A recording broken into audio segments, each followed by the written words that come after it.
Hello again, everyone. It's been about 4 months now, and I'm really excited. It's really gone by fast. Every time I talk to people, I tell them how fast time is going by. A week feels like a day to me, really, and that's really good. It doesn't even feel like work. I get up early and I go to bed late, and I'm pretty busy the whole time, but it doesn't even feel like work to me. It feels like just a joy. But out here, it's been raining and raining. It's been miserably wet. Unlike California, I hear there's a drought, and what is something like less than 100 days of water in one of the reservoirs or something like that. It's on the news. So I wish we could give you some of the rain here, but it's so wet and moldy here, so wet and humid here that I've got mold like growing in the house. So I was scrubbing it off today. It was just growing underneath the window in my bedroom. It's growing in the bathroom, and it's like a house plant. If it were more appealing, I'd keep it because then it makes the place look more decorated. But it's kind of ugly. It's like black and ugh. But I scrubbed it off. But it's literally so humid here. It takes days for my laundry to dry because I air dry everything. Nobody here has drying machines. At least most people don't. So I have to air dry everything, and I needed a pair of underwear the other day, and it was taking so long to dry that I threw it in the microwave to dry it, and it worked. It worked. So it felt like a nice warm towel too, and hey, why not? So when you're a bachelor, you make do. So, anyways, I've been distributing tracts a lot, and a lot of times I go whole days without seeing the other missionaries because I have my city that I do, and I get my tracts, and I get enough for a few days at a time. So I get up early, I do my morning Bible study. I go out and I do my tracts for a few hours, come home and I study, and might not talk to people for a whole 1 or 2 days at a time. And you might think that I'd feel lonely, but you know what? The whole time I pray and I lie down at night and I realize, oh, I never actually talked to anybody today, and I never felt alone. And you know what? It's because God keeps you company, and it's just really great. I'm full of joy every day. Yeah. And another experience with joy was through suffering, a light suffering.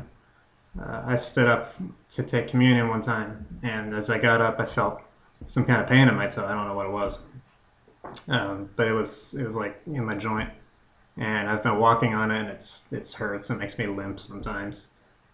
So there was some pain there, and then I got up. And I didn't get up. I had to get up early in the morning because I was feeling nauseous one day, and I had eaten something bad, or I don't know what it was. But I was feeling really nauseous and I had to throw up. So I had that experience and having the toe and losing the sleep and just feeling kind of in the morning.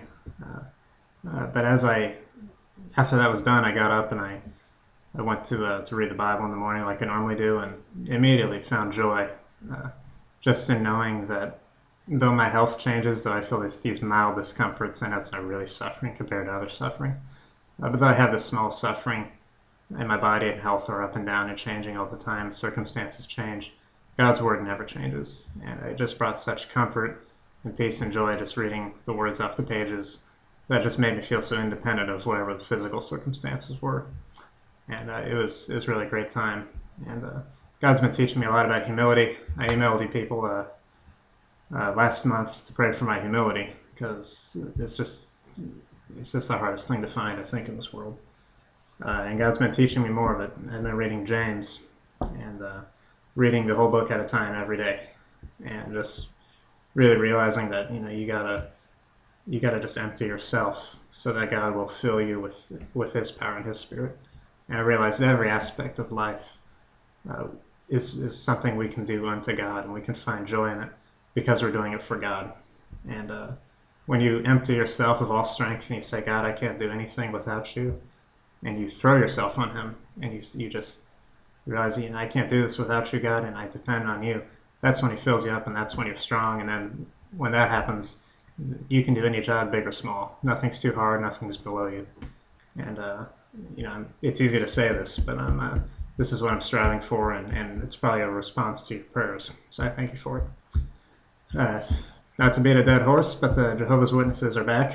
Uh, I didn't realize there's so many of them. I thought I'd be talking to Catholics out here, but I find more Jehovah's Witnesses. We do a book table every Wednesday and Saturday, And we got there in the morning, and there was this tent set up where we normally set up our table.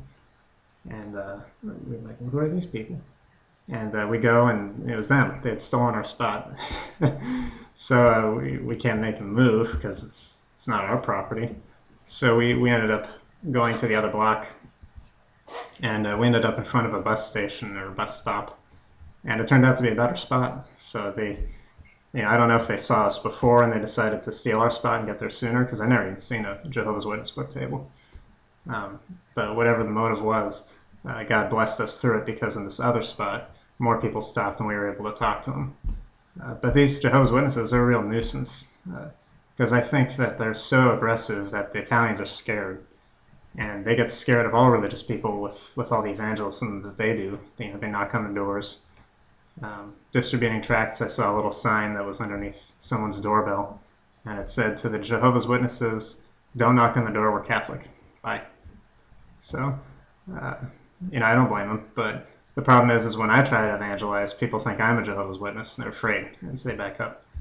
And they don't stop at our book table. One guy even told me, you need a sign that says, not a Jehovah's Witness. So, it's kind of funny. Apparently there's an apartment complex around here that's full of Jehovah's Witnesses. They live there.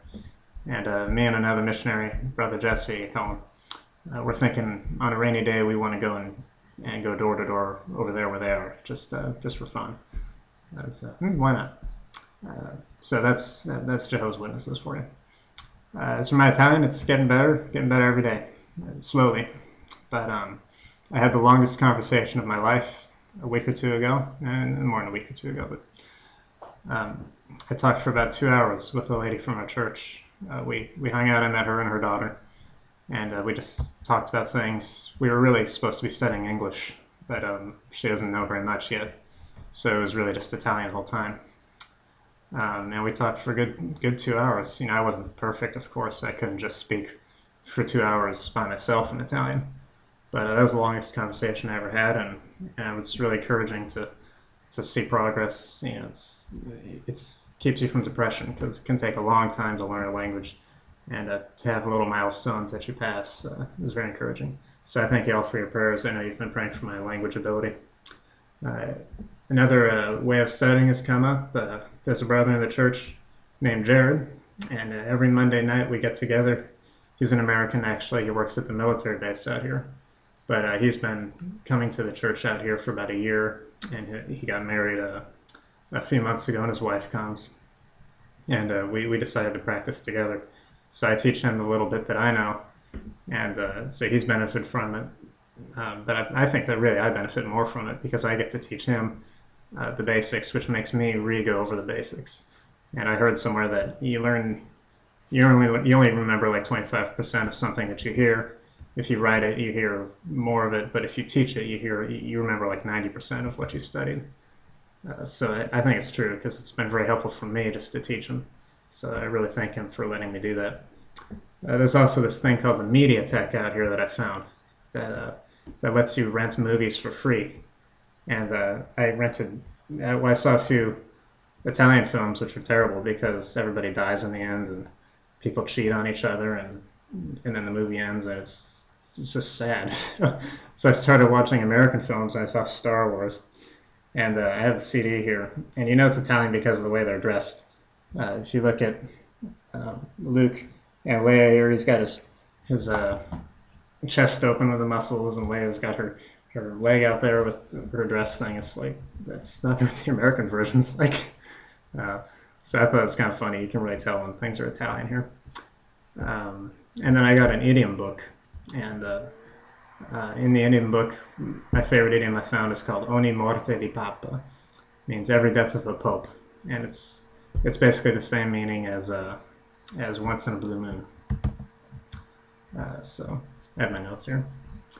The church is doing about the same. I mentioned Manuel one or two updates ago. He's still coming off and on. Sam, I think, is meeting with his wife and Manuel, I think, and they're studying the Bible once a week and kind of answering questions. But it seems like there's been a real change in Manuel, so we think maybe he has been regenerated, but we want to see him come to church regularly. That's one of the encouraging things that we look for. And next week we have a baptism, not of a new believer, but of a man who lives right up the street from our church. He's an African man, and he's been saved for a long time, but he never got baptized. And when he found our church, Sam talked to him, realized he wasn't baptized, and said, it's a commandment, you need to get baptized. So he's going to get baptized. So we'll have the inflatable pool inside our little church. I'm supposed to get a tub to boil some water in and bring it to the church so that we can dump it in the plastic pool, and so that it won't be too cold when he goes in it next Sunday. So my preaching, I've been learning to preach. Sam's been teaching me. I've been preparing one sermon a week. And what's interesting about learning to preach is now I listen to sermons differently. I start paying attention to how the message flows when Sam preaches, and how he uses analogies and when he uses analogies, and things that you hear and you appreciate when you're listening. But I don't know, it's like when you have to do it yourself, you start noticing when other people do it more. And it's almost like it helps me learn to preach just by listening to him preach. So it's been interesting. We're going to have summer teams, not summer teams, we're going to have a new group of students in a week or two. And they'll be doing ministry week. And so we'll do mimes, that's what that means. And hopefully I'll get some video of the mimes that we do. But that means we'll be doing evangelism in the piazza again, which I'm looking forward to. I'll be working as a translator then, I know enough now, I think, that I can help an American talk to an Italian about the gospel. So we'll do that. But there will be summer teams coming, and that'll probably be the opportunity for me to preach for the first time, because I don't speak enough to speak in the church. But it'll be good practice for me, because I'll preach in English to summer teams for maybe 15 or 20 minutes to pep them up to do evangelism. So that's good. That's what I'm looking forward to. Sam also is telling me that next year he wants me to enter into a discipleship relationship with an Italian. So that's wow, it's kind of a lot of responsibility. I've never been on the other end of discipleship before, so that's something I'm really working hard at, working to both know enough and be able to speak enough to do that. So that's another thing. And then we have English classes coming up. Me and another missionary named Martin, we're going to have our own English class. So as opposed to me sitting in to the other English classes like I have been, this time I'll be leading one kind of with somebody else. And the point of this is really to bless them both by giving them the opportunity to practice English, and also to make friends, and hopefully that leads to evangelism, which we're going to make sure it does, because we're not interested in wasting time. So yeah, that's what I've been up to, and that's what will be happening. And I'll talk to you all again soon, and God bless. Ciao.